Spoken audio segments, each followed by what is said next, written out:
أعوذ بالله من الشيطان الرجيم بسم الله الرحمن الرحيم يسألونك عن الأنفال وہ لوگ آپ سے مال غنیمت کا حکم دریافت فرماتے ہیں قل الأنفال لله والرسول آپ فرما دیجئے کہ مال غنیمت اللہ تعالیٰ کا ہے اور اللہ کے رسول صلی اللہ علیہ وسلم کا ہے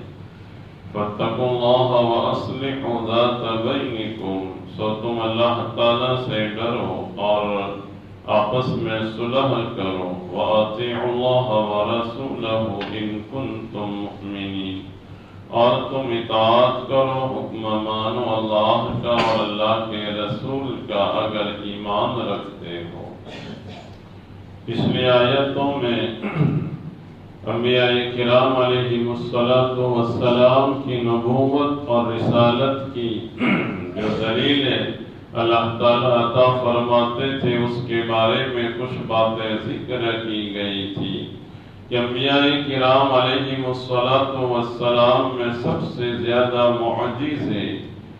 نبی کریم صلی اللہ علیہ وسلم کو دیے گئے، پھر بھی مشرکین یہ مطالبہ کرتے تھے کہ ہم جو کہتے ہیں ہم جو چاہتے ہیں اس کے مطابق آپ کسی نشانی کو کسی معجزے کو ظاہر فرمائیں۔ نبی کریم صلی اللہ علیہ وسلم نے جواب دیا کہ نشانی اور معجزے کا ظاہر کرنا یہ میرے اختیار میں نہیں، میرے بس میں نہیں، میں تو اسی کی پیروی کرتا ہوں جس کا حکم مجھے میرے رب کی جانب سے دیا جاتا ہے۔ یہ ہر آیت ایک مستقل معجزہ ہے، یہ تمہارے لیے رہبری اور ہدایت کے لیے کافی ہے۔ پھر قرآن کریم کا ادب بیان کیا گیا کہ جب قرآن کریم کو پڑھا جائے تو اس کو سنو، کان لگا کر دھیان سے سنو۔ پھر ذکر کی ترغیب دی کہ اپنے رب کا تم ذکر کرو، آہستہ بھی کرو اور زور سے بھی کرو۔ آہستہ کے دو مطلب بیان کیے گئے تھے، تو قلب سے دل سے کرو، دوسرا آہستہ کہ اپنے علاوہ اور کوئی نہ سنے، اور زور سے کرنے کی بھی اجازت دی گئی تھی کہ اتنی آواز نکالو کہ قریب والے سن سکیں لیکن اس کی وجہ سے کسی کو اذیت اور تکلیف نہ ہو۔ اللہ تعالیٰ کے پاس جو فرشتے ہیں وہ اللہ کی عبادت کرنے میں، اللہ تعالیٰ کے سامنے سجدہ کرنے میں کوئی عار اور کوئی شرم محسوس نہیں کرتے۔ ابھی جو آیت تلاوت کی گئی یہ سورہ انفال کی پہلی آیت ہے، اور اس صورت میں چونکہ خاص طور پر غزوہ بدر کو ذکر کیا گیا ہے اس لیے اس صورت کو سورہ بدر بھی کہتے ہیں۔ انفال نفل کی جمع ہے، نفل کہتے ہیں کسی زائد چیز کو، جیسے نمازیں ہوتی ہے نفل، یہ فرض اور واجب سے بڑھ کر کے ہے اس لیے اس کو نفل نماز کہتے ہیں۔ اسی طرح روزہ وغیرہ نفل روزہ جو فرض اور واجب سے علاوہ کہ جس میں کوئی گرفت نہیں، کوئی پکڑ نہیں، جو زائد عمل کیا جاتا ہے۔ اسی طرح غزوے میں اور جہاد میں مجاہدین کو جو حصہ ملنے والا ہوتا ہے تو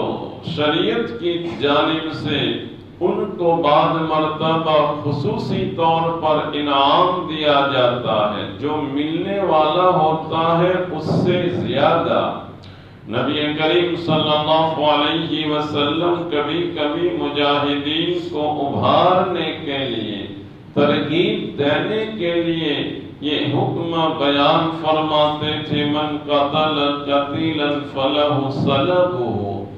کہ جو کسی کو قتل کرے تو اس کا ساز و سامان اس کے لیے ہوگا،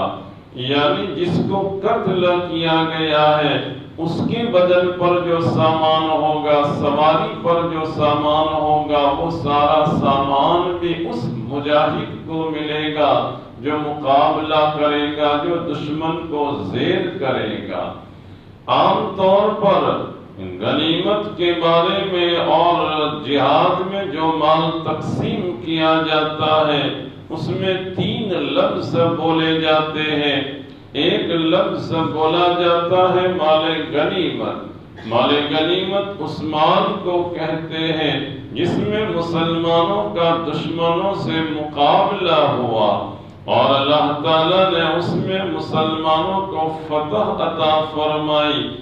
غلبے اور مقابلے کے بعد جو مال حصے میں آوے اس مال کو مال غنیمت کہا جاتا ہے۔ کبھی ایسی نوبت آتی تھی کہ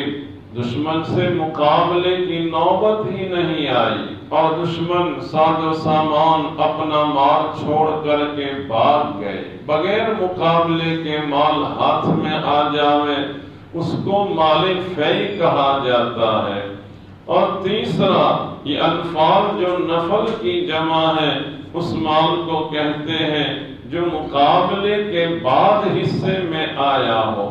اور انفال کا دوسرا مطلب یہ بیان کیا گیا کہ جو کسی مجاہد کو خصوصی طور پر دیا گیا ہو۔ پہلی شریعتوں میں یعنی اگلے انبیاء کرام علیہم السلام کی شریعت میں یہ مال غنیمت جو جہاد میں حاصل ہو وہ حلال نہیں ہوتا تھا۔ پہلی شریعتوں میں تو مال غنیمت کا مسئلہ یہ تھا کہ جو بھی مال حصے میں آوے ہاتھ میں آوے اس کو پہاڑ پر رکھ دو، کسی چوٹی پر رکھ دو، اور قبولیت کی علامت یہ ہوتی تھی کہ آسمان سے آگ آتی اور اس مال کو کھا جاتی تو یہ سمجھا جاتا کہ یہ مال غنیمت اللہ تعالیٰ کے دربار میں مقبول ہوا۔ اور جب مال غنیمت کو رکھا گیا اور آسمان سے آگ نے آ کر اس کو کھایا نہیں ہے، ختم نہیں کیا، وہ مال ویسا کا ویسا ہی رہا، تو یہ سمجھا جاتا کہ اللہ تعالیٰ کے دربار میں یہ قبول نہیں ہوا۔ لیکن نبی کریم صلی اللہ علیہ وسلم پر اللہ تعالیٰ نے یہ فضل اور احسان فرمایا۔ آپ فرماتے ہیں کہ 5 چیزیں مجھے خصوصیت کے ساتھ دی گئی، ان 5 چیزوں میں ایک چیز جو ہے وہ یہ احلت لی الغنائم، میرے لیے مال غنیمت حلال کر دیا گیا جو پہلی امتوں کے لیے حلال نہیں کیا گیا تھا۔ مال غنیمت میں ایک حصہ تو یہ بیان کیا گیا کہ وہ اللہ تعالیٰ کے لیے رکھ دے۔ اللہ تعالیٰ کے لیے رکھنے کا مطلب یہ کہ اس کو بیت المال میں جمع کر دیا جاوے، اور بیت المال میں جمع کر کے ناداروں، محتاجوں، مسکینوں، حاجت مندوں اور ضرورت مندوں پر اس ایک حصے کو خرچ کیا جاوے، اور باقی 4 حصے جو ہیں وہ 4 حصے مجاہدین کے درمیان تقسیم کر دیے جاوے۔ کبھی آپ کی طرف سے یہ اعلان ہوتا بڑے لشکر میں سے ایک چھوٹے لشکر کو ترغیب دی جاتی کہ کون ہے جو جا کر کے مقابلہ کرے، اب وہ بڑی فوج میں سے تھوڑی سی جماعت تیار ہوتی اور وہ مقابلہ کرتی اور فتح پاتی، تو جو مال ان کو ملتا نبی کریم صلی اللہ علیہ وسلم پورا کا پورا مال ان کو عطا فرما دیتے تھے۔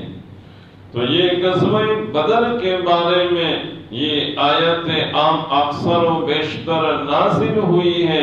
غزوہ بدر یہ ایک بہت بڑا اہم معرکہ شمار کیا جاتا ہے، جس میں حق اور باطل، ایمان اور کفر کے درمیان یہ فرق کرنے والی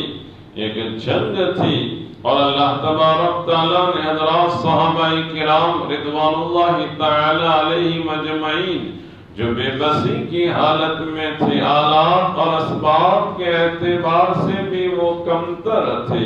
دشمنوں کی ظاہری تعداد بھی زیادہ تھی، ان کے پاس اسباب اور آلات بھی بہت زیادہ تھے، لیکن اللہ تبارک تعالیٰ نے حضرات صحابہ کرام رضوان اللہ تعالی علیہم اجمعین کے توکل، ان کے اخلاص اور ان کے جو جرأت مندانہ انہوں نے دلیری سے اپنے جذبات کو پیش کیا، نبی کریم صلی اللہ علیہ وسلم کی اطاعت میں جو آگے بڑھے، اللہ تبارک تعالیٰ نے ان کو فتح عطا فرمائی۔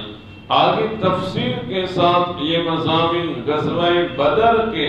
کہ حضرات صحابہ کرام کی کیفیت کیسی تھی، حالات کیسے تھے، وہ سارے واقعات آگے ذکر کیے جائیں گے۔ یہاں پہلی آیت میں خاص طور پر ایک واقعے کو اور ایک بات کو بیان کرنا ہے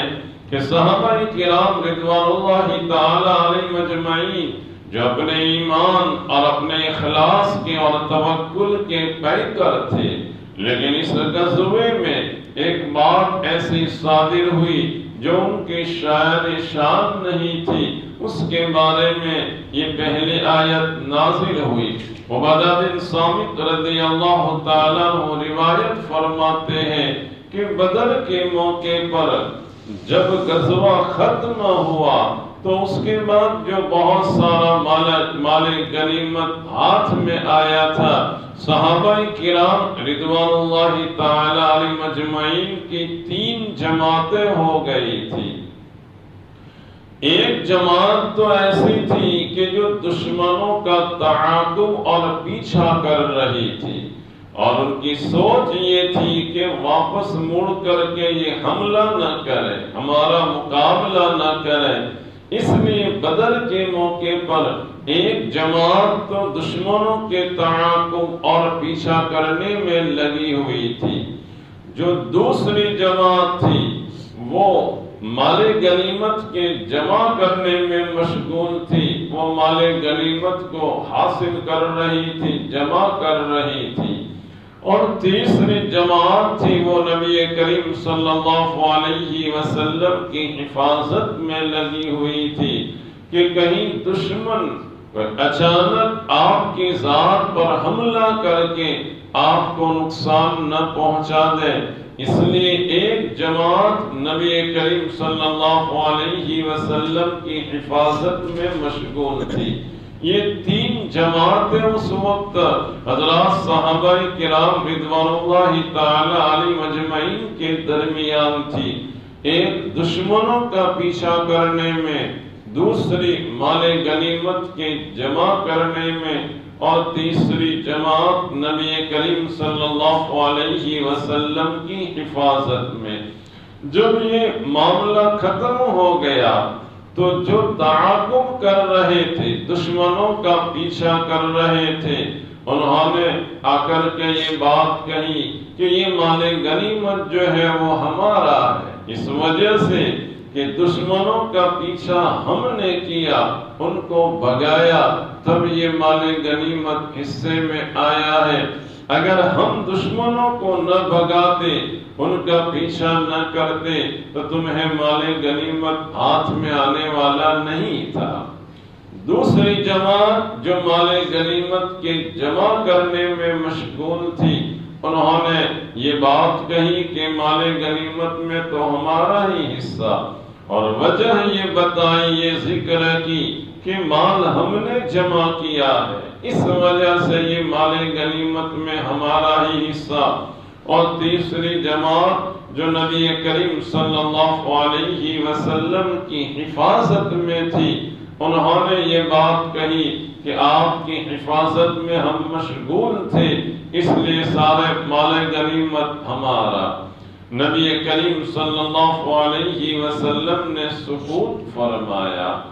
اور آپ نے فرمایا کہ جب تک اللہ تعالیٰ کی جانب سے کوئی حکم نازل نہیں ہوتا وہاں تک میں تقسیم نہیں کر سکتا۔ ایک دوسری روایت یہ ذکر کی گئی، حضرت سعد بن ابی وقاص رضی اللہ تعالیٰ عنہ بیان فرماتے ہیں، غزوہ بدر کے موقع پر میرے بھائی عمیر کو شہید کر دیا گیا، اور میں نے ایک مشرک کو سعید بن عاص کو قتل کر دیا، اور اس نے جو تلوار چھوڑی تھی وہ تلوار میں نے اٹھائی، میں نے لی۔ میرے دل میں یہ تمنا تھی کہ یہ تلوار مجھے مل جانی چاہیے۔ نبی کریم صلی اللہ علیہ وسلم کے خدمت میں جا کر میں نے بتایا کہ میرے بھائی عمیر کو شہید کر دیا گیا اور میں نے یہ مشرک کو قتل کر دیا ہے، اس کے پاس سے یہ تلوار میں نے پائی ہے۔ آپ نے فرمایا کہ تلوار جمع کرا دو، تم اپنے پاس مت رکھو۔ بعض روایتوں میں آتا ہے کہ حضرت سعد بن ابی وقاص رضی اللہ تعالیٰ عنہ نے اس تلوار کا نبی کریم صلی اللہ علیہ وسلم سے مطالبہ بھی کیا کہ اللہ کے رسول صلی اللہ علیہ وسلم آپ مجھے عطا کر دیجئے، لیکن آپ کے پاس کوئی وضاحتی حکم نہیں آیا تھا، اس لیے آپ نے ان کو عطا نہیں فرمائی۔ سعد بن ابی وقاص رضی اللہ تعالیٰ عنہ فرماتے ہیں میرے دل میں بڑا اثر تھا کہ میرے بھائی کو شہید کیا گیا اور میں نے مقابلہ کر کے ایک دشمن کو قتل کر دیا ہے، اس کے پاس سے جو تلوار پائی ہے یہ تلوار تو مجھے ملنی چاہیے، یہ تلوار میرے پاس آنی چاہیے۔ اب پھر یہ آیت نازل ہوئی جس میں یہ بتایا گیا کہ یسألونک عن الانفال، وہ لوگ آپ سے مال غنیمت کا حکم تلاش کرتے ہیں، دریافت کرتے ہیں۔ قل الانفال للہ والرسول، آپ فرما دیجئے کہ مال غنیمت اللہ کے لیے ہے اور اللہ کے رسول کے لیے ہے، یعنی میرا اس میں کوئی دخل نہیں ہے۔ اس میں اللہ کا جو حکم آئے گا اور اللہ تعالیٰ مجھے جو حکم دیں گے اس کے مطابق میں عمل کروں گا۔ اور پھر حکم مال غنیمت کا یہ آیا کہ ایک حصہ تو 5 حصوں میں سے بیت المال میں جمع کرا دو اور 4 حصے مجاہدین میں تقسیم کرو، اور جو مقابلہ کرے اور جس مجاہد اور غازی کو جو بات ترغیب کے طور پر دی گئی تھی کہ تم مقابلہ کرو، دشمن کا ساز و سامان تمہیں ملے گا، تو اب دشمن کا ساز و سامان اس کے حصے میں، اس کو مال غنیمت میں جمع نہ کیا جاوے۔ وَاتَّقُوا اللَّهَ وَأَصْلِحُوا فَاتَّقُوا اللَّهَ وَأَصْلِحُوا ذَاتَ بَيْنِكُمْ، تم اللہ تعالیٰ سے ڈرو، تقوی اختیار کرو، اس لیے کہ اللہ تعالیٰ کی ذات سے ڈرنا،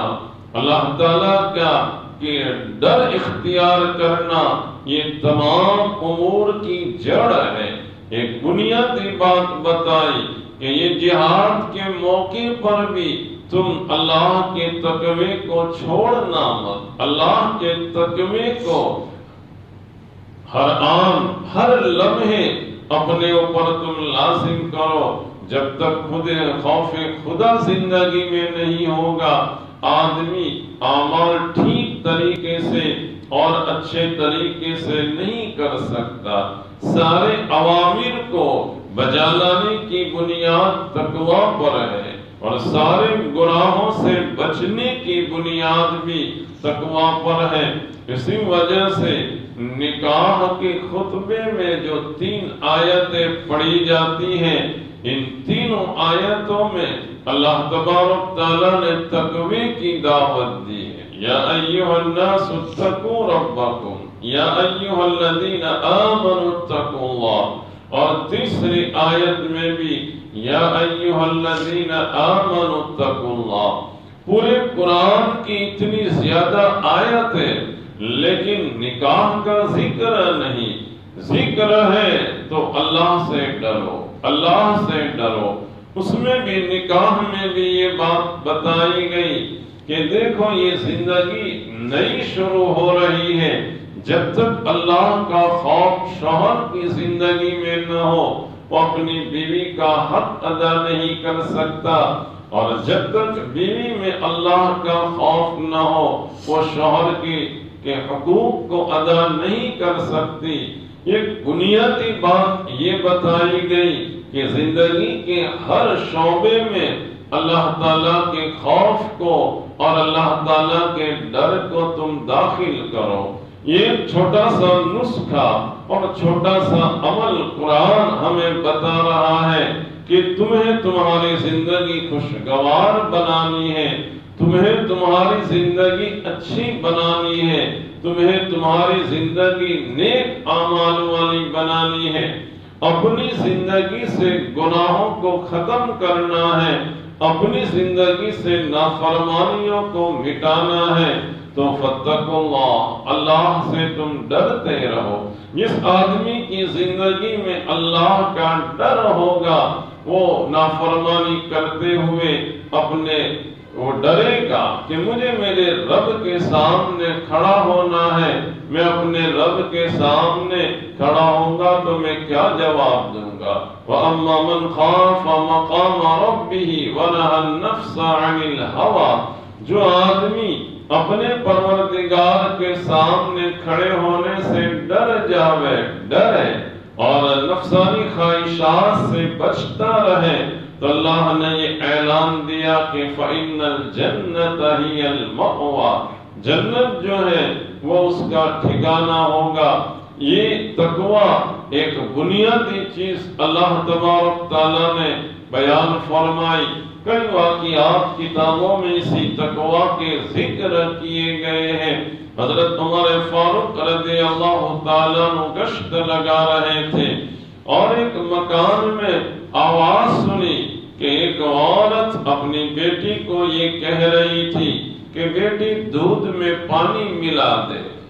بیٹی نے جواب دیا کہ امی جان، امیر المؤمنین کا یہ حکم صادر ہوا ہے کہ دودھ میں پانی نہ ملایا جاوے۔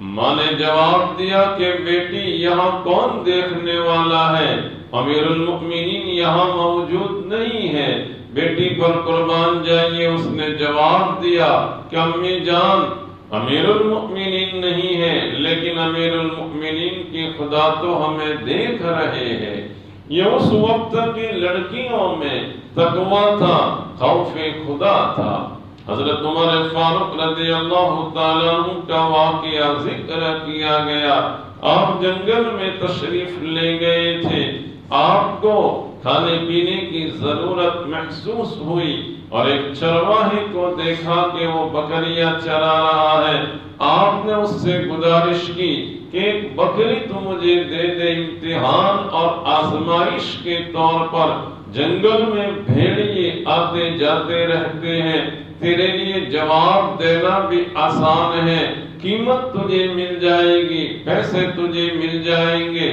رہی بات وہ بکری کا سوال کرے تو یہ بتا دینا جنگل میں بھیڑیے نے آ کر کے بکری کو کھا لیا ہے، تجھے بھی پیسے مل جائیں گے، میرا بھی کام بن جائے گا۔ اس چرواہا جو اس وقت کا صحبت یافتہ، تربیت یافتہ تھا، اس نے جواب دیا کہ فَأَيْنَ اللَّهُ، اللہ کہاں گیا ہے؟ یعنی اللہ تعالیٰ تو ہماری حالت کو دیکھ رہے ہیں۔ تو اللہ تعالیٰ نے ایک چھوٹے سے جملے میں ہمیں بہت اونچا سبق دیا، سمجھایا کہ اپنی زندگی میں انفرادی، اجتماعی خلوت اور جلوت میں، چاہے شادی شدہ ہو یا شادی شدہ نہ ہو، تجارت میں ہو، تم ملازمت میں ہو، تم مسجد میں ہو، تم بازار میں ہو، زندگی کے کسی بھی شعبے میں ہو، تمہیں کامیابی اور کامرانی اور فلاح و بہبود چاہیے تو میرا ڈر تم اپنی زندگی میں داخل کر دو۔ وَأَصْلِحُوا ذَاتَ بَيْنِكُمْ، اور تم اپنے آپس کی درستگی پیدا کرو، صلح پیدا کرو، اتفاق اور اتحاد اپنے اندر پیدا کرو۔ اور اتفاق اور اتحاد کی بنیاد جو ہے وہ تقویٰ پر ہے۔ اگر اختلاف اور انتشار رہا قلوب میں تو پھر دشمن تمہارے اختلاف اور انتشار سے فائدہ اٹھا کر کے وہ کامیاب ہو جائے گا۔ حضرات مشائخ مثال دے کر سمجھاتے ہیں ایک بال، ایک رسی کا جو بال ہوتا ہے اس کو توڑنا آسان ہو جاتا ہے، لیکن اسی رسی کے جو دھاگے ہوتے ہیں ان کو جب آپس میں ملا دیا جائے، وہ اکیلے ہوتے ہیں تو نازک ہوتے ہیں، چھوٹا بچہ بھی توڑ دے، لیکن وہی رسی کے دھاگے جب آپس میں ملا دیے جاتے ہیں، اتنی قوت اور اتنی طاقت اس میں ہو جاتی ہے کہ طاقتور مرد بھی اگر اس کو توڑنا چاہے تو نہیں توڑ سکتا۔ یہ اتفاق اور اتحاد کی برکت ہوتی ہے، اور الگ الگ رہے، دل بکھرے رہے، انتشار والے رہے تو ظاہری بات ہے کہ گیند کی طرح دشمن ہمیں بنا لیں گے۔ آج جو حالت ہم دیکھ رہے ہیں انتشار اور اختلاف کی وجہ سے کہ دشمن اپنی سازش میں کامیاب ہو رہا ہے اور مسلمان جھکنے کے لیے، اتفاق کے لیے تیار نہیں، اس کی بنیاد بھی بتائی کہ تم اپنی زندگی میں اللہ کے خوف کو اور اللہ کے تقوی کو داخل کرو۔ وَأَطِيعُوا اللَّهَ وَرَسُولَهُ إِن كُنتُم مُؤْمِنِينَ، اور تم اطاعت کرو اللہ کی، ہر موڑ پر تم اللہ کا مانو اور اللہ کے رسول کی اطاعت کرو، چاہے مال غنیمت کا معاملہ ہو یا دوسرے مسائل ہو، ہر بات میں تم دیکھو کہ میرے پروردگار نے اس بارے میں کیا حکم دیا ہے، اللہ کے رسول صلی اللہ علیہ وسلم کا کیا حکم ہے۔ اگر تم ایمان والے ہو، یہ شک کے لیے نہیں بتایا کہ اگر تم ایمان والے ہو، بلکہ یہ ترغیب دی کہ تم تو ایمان والے ہو تو تمہاری زندگی تو اللہ کی اطاعت سے اور اللہ کے رسول کی اطاعت سے بھری ہوئی ہونی چاہیے۔ یہ مال غنیمت کی پہلی آیت میں کچھ تشریح تھی، آخری جملہ جو بیان کیا گیا کہ تم اللہ اور اللہ کے رسول کی اطاعت کرو اگر تم ایمان والے ہو۔ اب سچے اور حقیقی ایمان والے کون سے؟ حقیقی ایمان والوں کی علامت اور پہچان کیا ہے؟ تو آنے والی آیت میں اس بات کو بتایا گیا کہ حقیقی اور پکے ایمان والے کون؟ پکے ایمان والوں کی علامتیں کچھ بتائی گئی کہ وہ ہے کہ جب اللہ کا ذکر کیا جائے، اللہ کا نام جب ان کے سامنے لیا جائے تو ان کے قلوب جو ہے وہ ڈر جاتے ہیں، ان کے قلوب کانپ اٹھتے ہیں، وہ نماز ادا کرتے ہیں، زکوٰۃ ادا کرتے ہیں۔ چند علامتیں آنے والی آیت میں ذکر کی گئی ہے، اس کو انشاءاللہ آئندہ ذکر کیا جائے گا۔ اللہ تبارک تعالی ہمیں بھی صفت تقوی عطا فرماوے، اپنی اور اپنے رسول صلی اللہ علیہ وسلم کی اطاعت ہمیں بھی ہماری زندگیوں میں داخل کر کے زندگی گزارنے کی توفیق عطا فرمائے۔ وآخر دعوانا ان الحمد للہ رب العالمین۔